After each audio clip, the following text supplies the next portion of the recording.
topic, magkano ba ang presyo ng live weight? Ay, nakabenta po kami noong August ng ating mga alagang baboy. Bali, ang nauna po namin nabenta is yung ating fattening na dalawa. Bali, live weightan po yung aming pinagbentahan. Bale, 205 yung live weight nung panahon na nabenta natin yung ating dalawang fattening. And ginamit po natin kiluhan is yung ating hanging weighing scale. And yung gulong yung ating pinang-fold dun sa ating mga alagang baboy para hindi sila magulo at matimbang talaga ng maayos yung ating mga fattening. So, bale, yung ating isang alagang fattening is nagkikilo siya ng 101 kilos. At yung isa naman po nating baboy ay nasa 111 kilos. 12 kilos. And ita-times natin siya sa ating live weight na 205.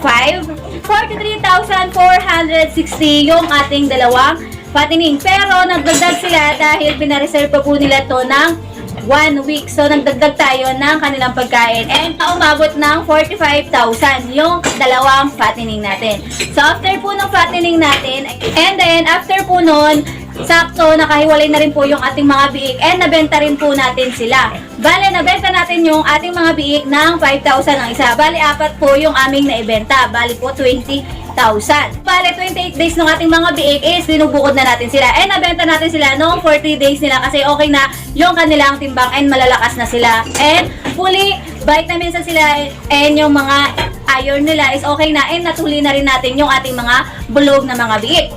So, after po noon, naka-recover na po yung aming inahing baboy kasi ang gagawin po natin sa inahing baboy is ibebenta na rin po natin dahil nga po mababa yung bigayan niya ng biik. Ating inahing baboy is nabenta rin po natin siya ng live weight. Bale, ang live weight nun is 150 per kilo. Yun nga lang, tumawad yung ating customer na 140.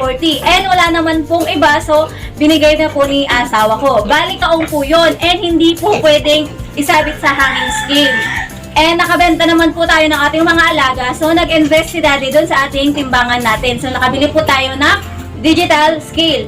And gumawa na lang din si Daddy nung crib ng paglalagyan ng ating mga baboy o nung ating inahing baboy. So, sinukat na niya doon sa aming size ng kaong yung ginawa niyang crib.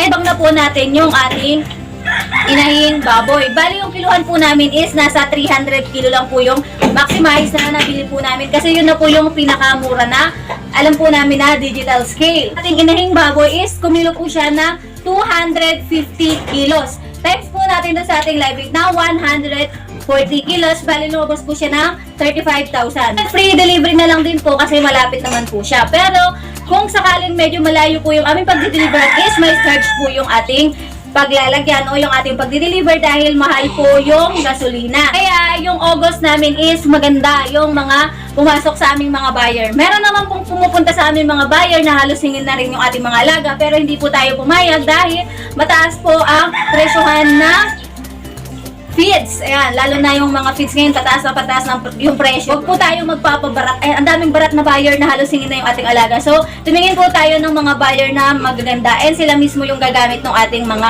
baboy. Kaya, bale, nung August, ang napagbentahan po natin ay 100,000.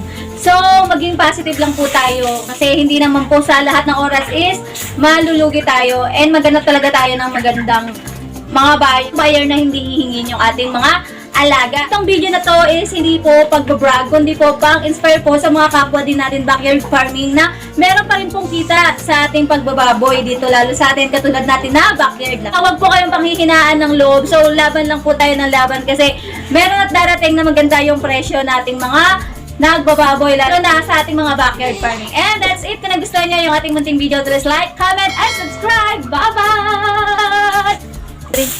Bye!